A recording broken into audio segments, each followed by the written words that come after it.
Hey there, folks. I'm Mark, in affiliation with Spectrum Pulse, and we finally got a slow week. And it's Billboard BREAKDOwn.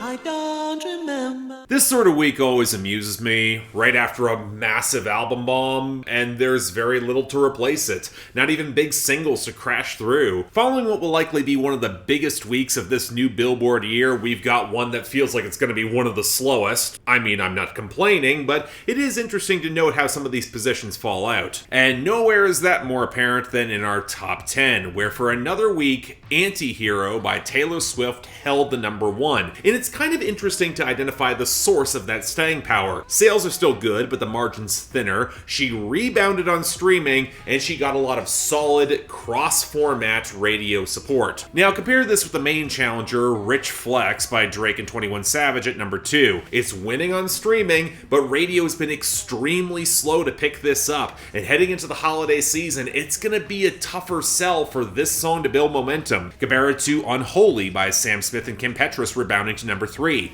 mostly because it picked up massive radio and a shocking amount of streaming and sales as well. It's gonna remain a contender, at least for the next couple of weeks. Ooh joy. Similar case for Bad Habit by Steve Lacy at number 4, where it might have hit a radio peak, but it's got enough streaming inertia to at least stick around. And that's analogous to As It Was by Harry Styles at number 5, but with radio seeming to fade out much faster and weaker streaming. Then we got another Drake and 21 Savage song with major distribution at number 6, thanks to the streaming. But then we got a song I did not want to see break into the top 10, I'm Good Blue by David Guetta and Baby Rexha at number 7. And I hate to say it, it's got traction in all channels. As much as it's a shallow, empty cut appropriating a dated meme, the name recognition, that hook, it's gonna get it moving. Speaking of name recognition, rebounding it to number 8 is Lift Me Up by Rihanna, which had the benefit of radio and sales getting behind her, even if streaming seems somewhat lukewarm.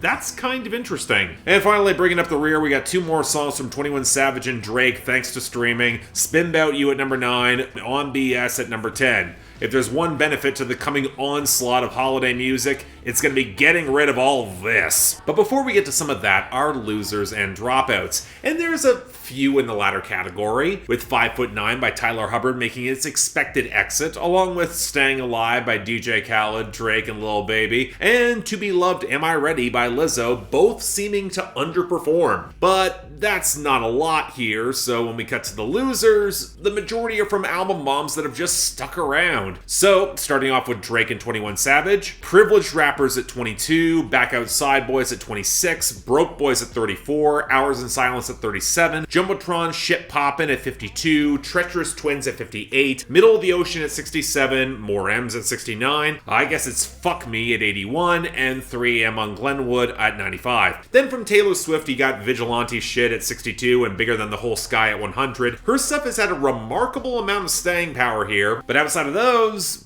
Die For You by Joji fell off the debut to 72, and Wishful Drinking by Ingrid Andress and Sam Hunt slid down to 88. It's naturally on its way out. Now, when we cut to our returns and gains here, I gotta be honest, there's not a lot of clarity in terms of what's actually gonna get traction right now. Outside of the top 10 entries that I've already talked about, we got some jumps off the losses for Super Freaky Girl by Nicki Minaj to 11, You Proof and Wasted On You by Morgan Wallen up to 13 and 23 respectively, Vegas by Doja Cat at 18, Tomorrow 2 by Glorilla and Cardi B to 29, Wait For You by Future Thames and Drake at 30, She Had Me at Heads Carolina by Cole Swindell at 31, Titi Me Pregunto by Bad Bunny at 32, and About Damn Time by Lizzo at 38. But let's be real, the majority of these already had palpable mainstream traction, especially on the radio. The one exception seems to be Golden Hour by Jake, but he's now picking up radio, and I get the impression this might survive the Christmas glut. What I'm more interested in are the songs that didn't drop, but are now picking up traction. Die For You by The Weeknd in particular spiked up to 12, as did Under the Influence by Chris Brown to 17, Cuff It by Beyonce to 20, Country On by Luke Bryan rose to 85, and Wait in the Truck by Hardy and Lainey Wilson spiked up to 51. But I gotta say, I'm a little bit more shocked that Made You Look by Meghan Trainor is holding steady steady up to 40, especially as her sales are really strong, along with the streaming. But the real coming story, it's in our returns, because outside of Forget Me by Louis Capaldi sliding back in 98, the holiday season is coming,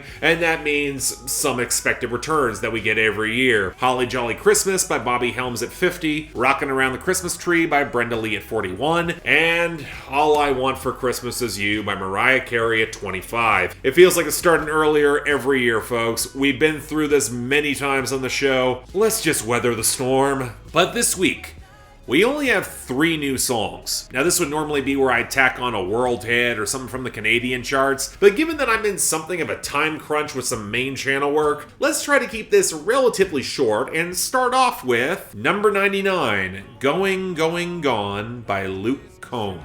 Last call, it's like she was made for moving on. That girl is going, going on.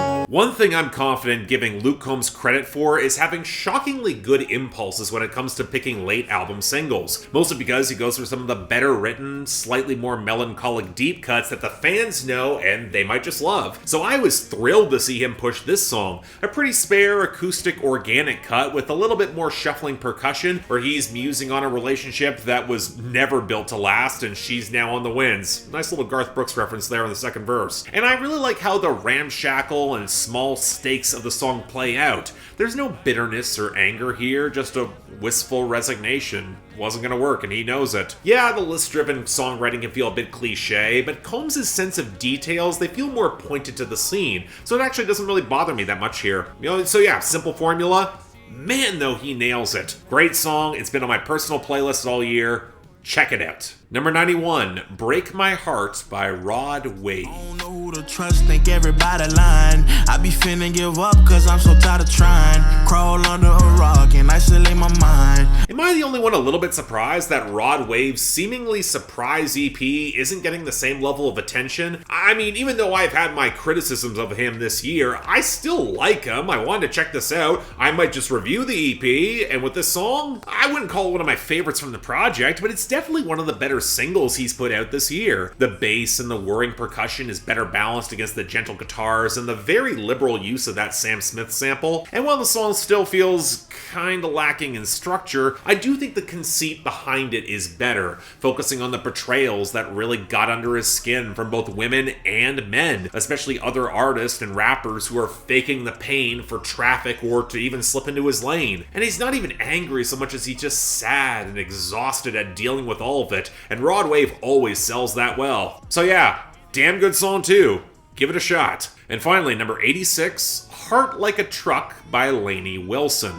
In a hell of a beating, a little bit of love is all that is needed, but as good as it is tough, I got a heart like a truck. And speaking about songs from recent projects, Lainey Wilson's newest album seems to be slipping under the radar of some folks. I mean, I've heard it, I may cover it if I have time, it was generally fine, and this is one of the singles that was pushed far back last May, and okay, no, it's not bad, but it feels clunkier than it should be. The guitars, organ, and drums create a nice sense of warmth, even bringing in some strings, but between the electric guitar squealing and how much Wilson's belting feels nestled midway back into the mix, where she's competing with it all, especially on the chorus, it leaves me thinking that producer Jay Joyce didn't really position her properly. She's got a voice like Reba McEntire. Make use of that, center it. But then there's that central simile. Again, it's not bad per se, in that she's been through it all, she pursues romance with the full throttle, and even though she's taken a beating, it's worth giving a chance if you can handle her. But that central line, I've got a heart like a truck, it feels so blocky and leaden. It doesn't flow well within the poetry. It kind of drives over all of a good idea. Again, I don't think this is a bad song, but it feels a little overmanaged. A good idea fleshed out, but probably needing a little bit of fine-tuning at the core to really get going here. But unfortunately, it is the worst song of this week. I mean, the vast majority of weeks, that would never be the case, but hey, here it is, slim pickings. Now, best of the week is going to Going, Going, Gone by Luke Combs. Obvious pick there for me. It's excellent. But next week, you know, I'm not seeing that major disruptor beyond more holiday music, although I've been surprised before, so stay tuned for that. But until then, I'm Mark. You're watching Billboard Breakdown, affiliated with Spectrum Pulse. And I'll see you next time.